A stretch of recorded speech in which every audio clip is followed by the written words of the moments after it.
Sometimes I need to recalibrate my life. Time tends to have a nasty habit of getting away from me, and after operating on autopilot for brief periods, I slump back into a harrowing realization that I'm not quite sure where I'm headed or where I want to go. I'm sure it's something that many people can relate to. It's easy to get lost in the day-to-day tasks. We get consumed in work, life admin, and just making sure that we have enough food in the house for dinner. I suppose it's why we all secretly love being busy.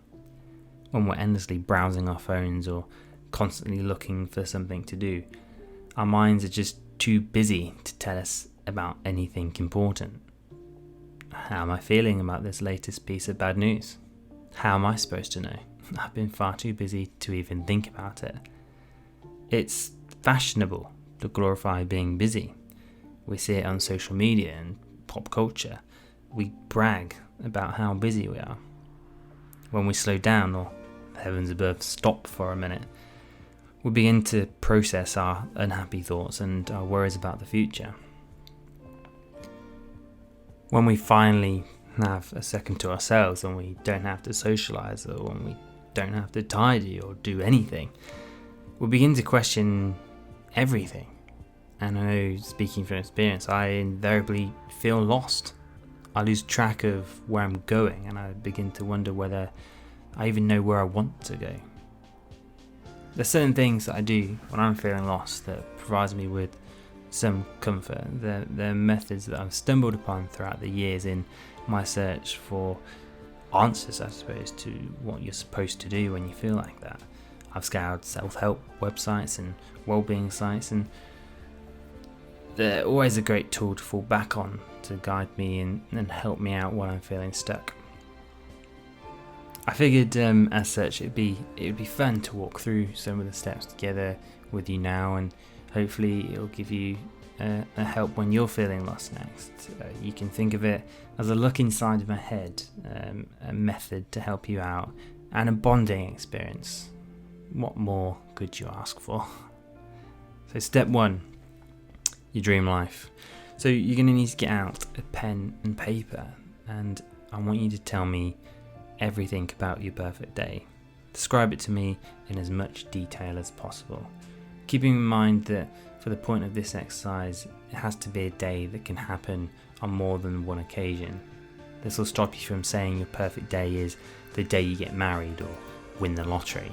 I mean to think about what you would do after you've won the lottery. But now you've got used to all the money and living that carefree life. Nothing is out of limits. And don't think about how much this day would cost you either. I want you to let your mind go wild. Think about your past. What days have filled you with the most joy? When have you felt as though you've been in a blissful flow? And when has time stood still? Don't leave out any detail either. Tell me where you are. The smells, the temperature, who you're with, how you feel. The more detail here, the better. And keep in mind that you may have more than one perfect day. You may decide that your perfect day would be on a film set in some faraway exotic country. You go to a 5-star hotel and chill until the next day.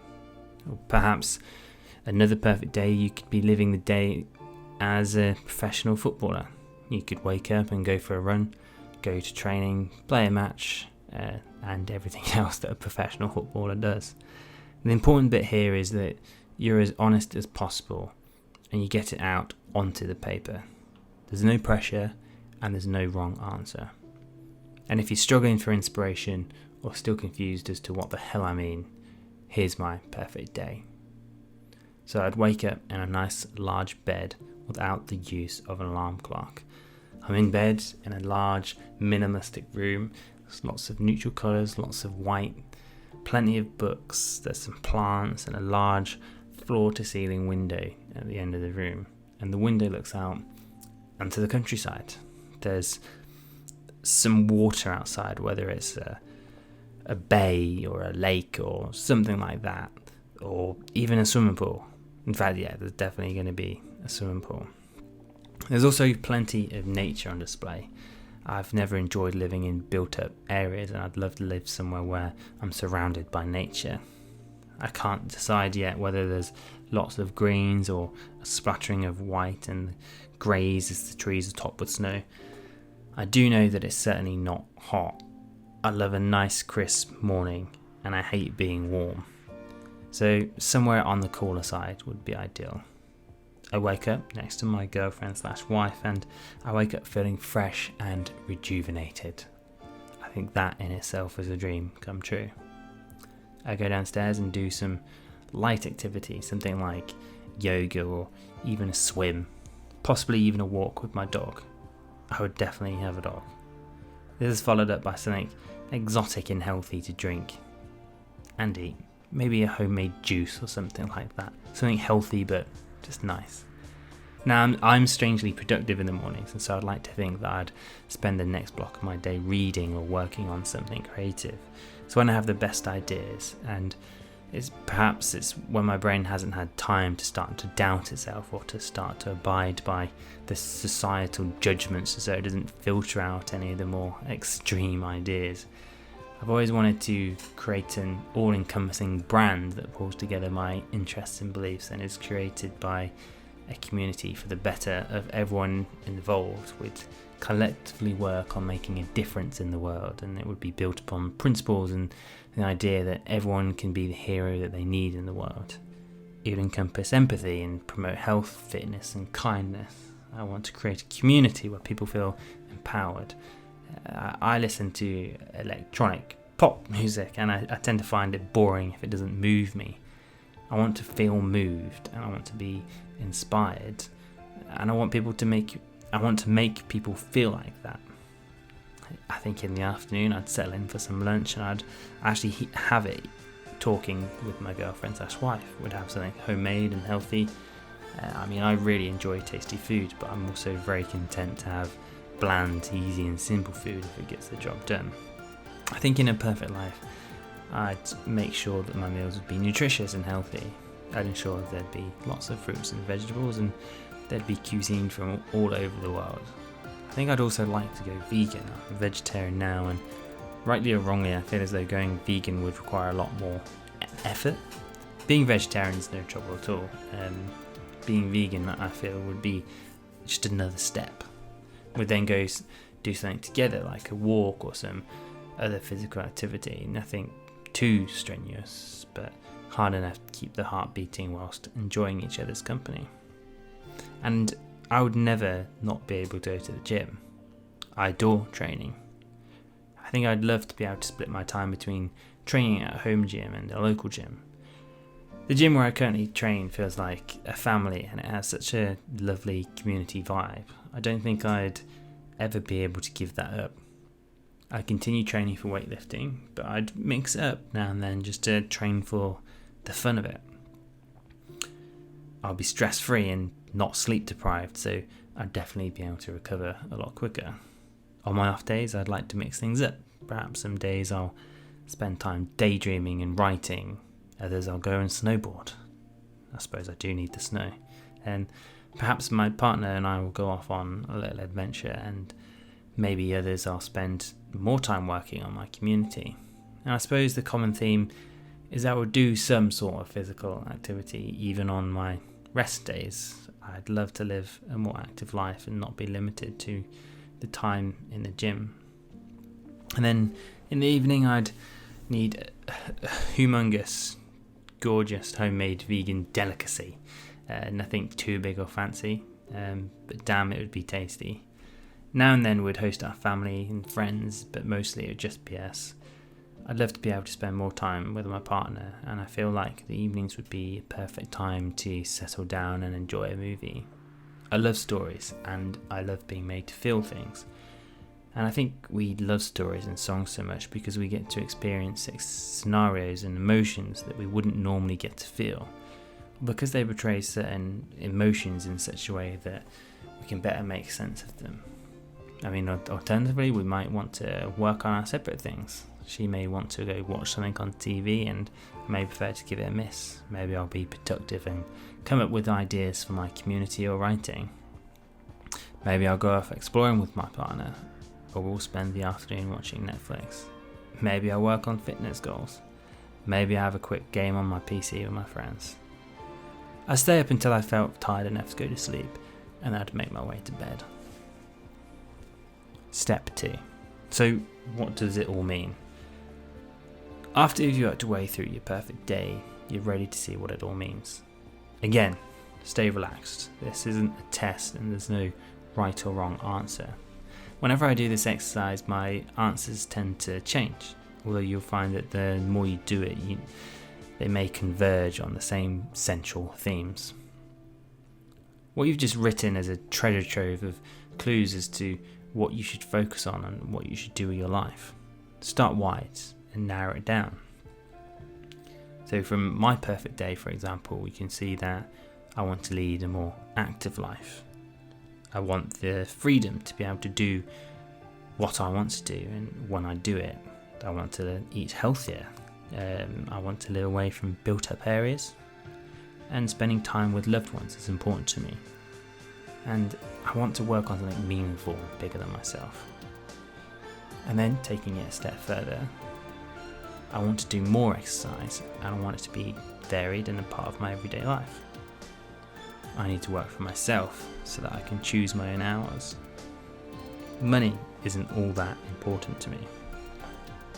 I want to eat a vegan diet. I want to build a community based on empathy, fitness, inspiration, emotions, and empowerment. And lastly, I want to spend more time with loved ones. Perhaps the most intriguing point you can take from this exercise is what your day doesn't include. After all, a large part of knowing what you want to do is knowing what you don't want to do. My perfect day doesn't include any TV or social media. It begs the question, therefore, why do I include it in my days now? What activities have you not included in your perfect day that you're currently spending far too much time doing? Step 3. Implement for the present. If your perfect day doesn't include any TV or social media, why waste time on it now? It may seem like such an obvious epiphany, don't do the things that we don't actually want to do, but they're tricky habits to get out of. They're habits that are worth breaking though. Replace them with activities that you've written down from your perfect day. Okay, so it'll be hard to swap watching TV with sailing my yacht, unless of course you do have a yacht, but focus on the themes that you pulled out from your day. For example, I could get a membership at my local leisure centre and go for a swim every other day before work. I could cut dairy from my diet. I could look to buy or rent further from the city. I could start a movie night with my partner. I could learn to cook better. Nothing is stopping you from living your perfect day in a fleshed out, introductory way. Obviously, the more flamboyant your perfect day is, the more you're going to have to pull out and implement themes. But the principle still stands. Even if your day contains elements that may be forever out of reach, if you're 50 and your perfect day includes being a Premiership footballer, this may apply to you, but it doesn't mean that you can't pull out the themes and implement it now. Using that as an example, think about why you included it in the first place. Is it because you'd love to be able to play football? If so, join a local team, play five-a-side. Or is it just because you love football so much? Join a supporters club or do a coaching badge, manage a local kids team. There's opportunities all around you. If you wanted to be in a huge blockbuster movie, but you're not currently taking acting classes or taking part in any activity relating to acting, what's really holding you back? If your perfect day contains activities that you don't currently do, but have the power to do them, go out and do them. If your perfect day does not contain activities that you do currently do, but don't need to, don't do them. Step 4. Plan for the future. Invariably, your perfect day will contain elements that are currently out of reach. And that's okay. That's why we're doing this exercise. We need to know where we'd like to end up before we start our journey. It would be a fruitless task leaving the house at 8 AM without knowing where you're going. You'd wander, you'd get cold and maybe smile at a dog, but you'd get hungry, look for a shop, get bored, and then make your way home. If your original purpose was to buy groceries, you'd have wasted your day. Something that we pulled out of my perfect day was that I need to work for myself. I can't currently just pack up work and start earning a living off my own back, and trust me, if I could and didn't have to repay my employer with the money for my studying loans, then I would. It does, however, provide me with an end point of what to aim for. If I want to be self-employed, I need to start working on ways to make that happen. I also want to build a community. I can't just click my fingers and make it happen, so I need to plan on how I'm going to make it become my reality and then go out and make it happen. If you want to be the lead guitarist in a band but can't play the guitar, then you really need to start learning.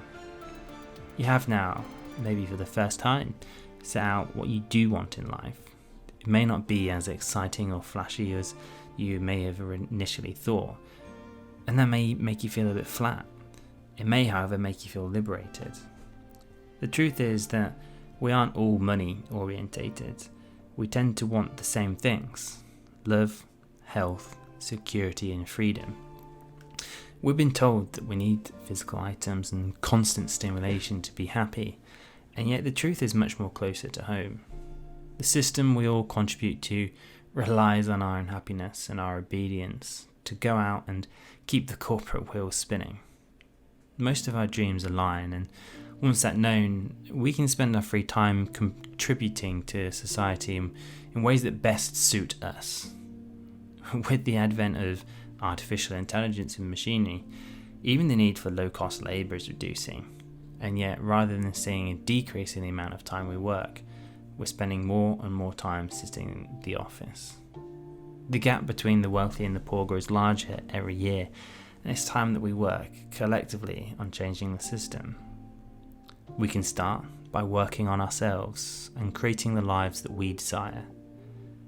Hey, and I'd be very interested in finding out what you wrote down for your perfect day and what you've learned about what you want and don't want in your life. Final thoughts. So, your perfect day may seem out of reach or a long way away, but what's important right now is that you embrace it and enjoy the process. We don't dance to music to see how quickly we can come to the ends. We dance to enjoy the ups and the downs. So go out there and smash your dance. Thanks guys for listening to this latest piece. I hope you enjoyed it and you got something from it. If you'd like to check out the written article itself, feel free to check out the link in the description, and obviously please do give it a like and subscribe. And I'll see you soon. Cheers.